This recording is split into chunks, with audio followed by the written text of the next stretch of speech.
At 2:03 a.m., the knocking began, 3 soft taps like someone asking a favor they already intended to take.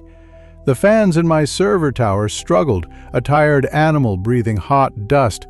Summer air hung in the apartment, dense with plastic and old coffee.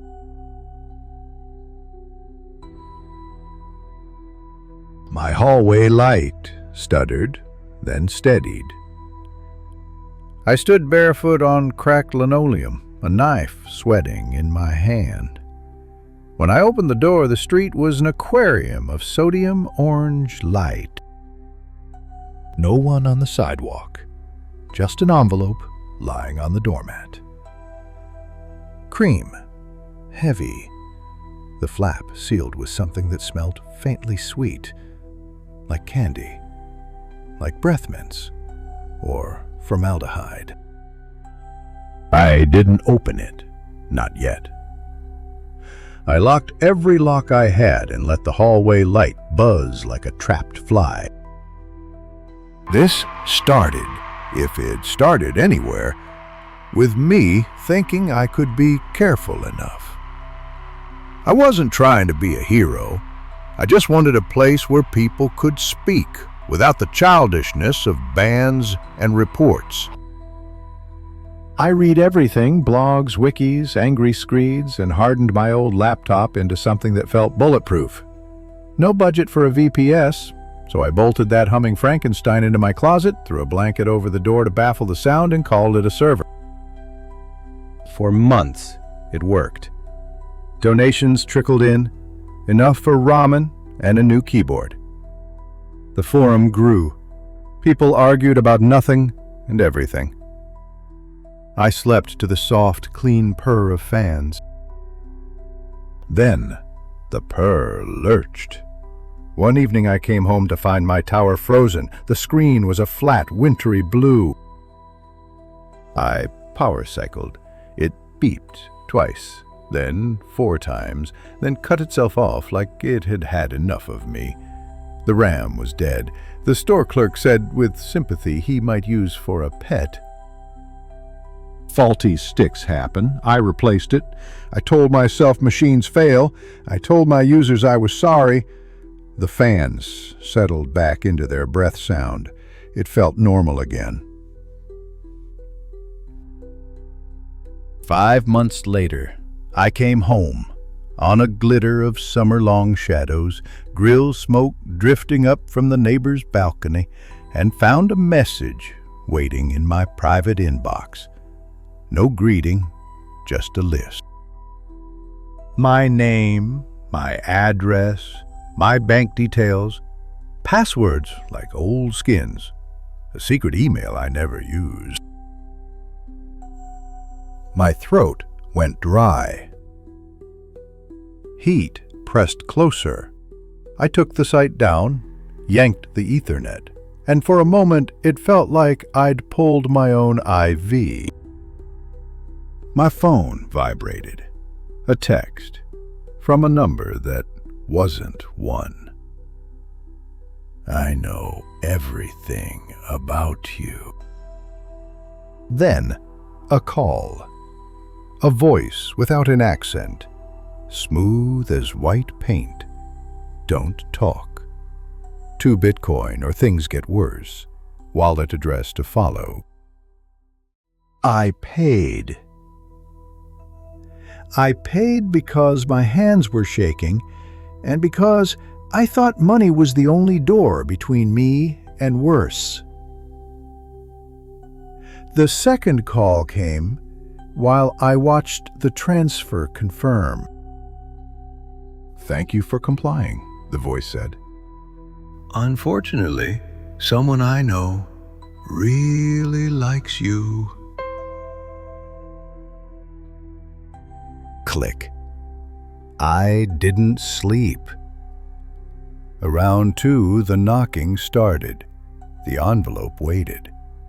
I stared at it until the air tasted metallic. When I finally slid a butter knife under the flap, photographs spilled onto my table with an easy whisper. Me, asleep, cheek mashed into my pillow. Me in grainy night vision green, hearts penciled into the blank space beside my face. Cartoony, uneven, sincere. Sunrise bled into the kitchen while the pictures lay like wet fish. The cops shrugged. I hadn't broken any laws, and no one had broken any in front of them. I watched the detective's eyes when I said dark net, and I saw the lights dim in his head.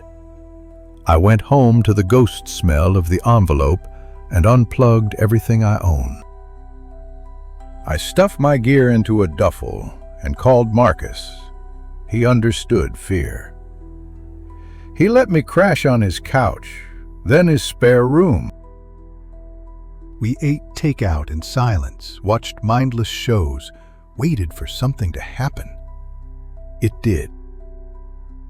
3 days later, a knock, early. Thin sunlight like milk. Another envelope on Marcus's welcome mat.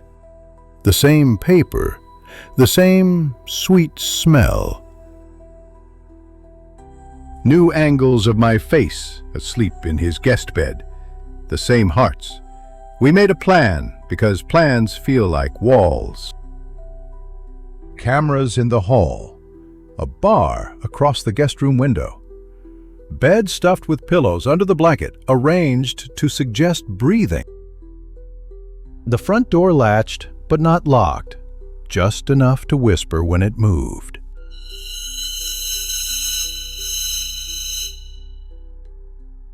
We hid in the room next to the decoy, lights off, adrenaline humming at the base of my skull like a transformer.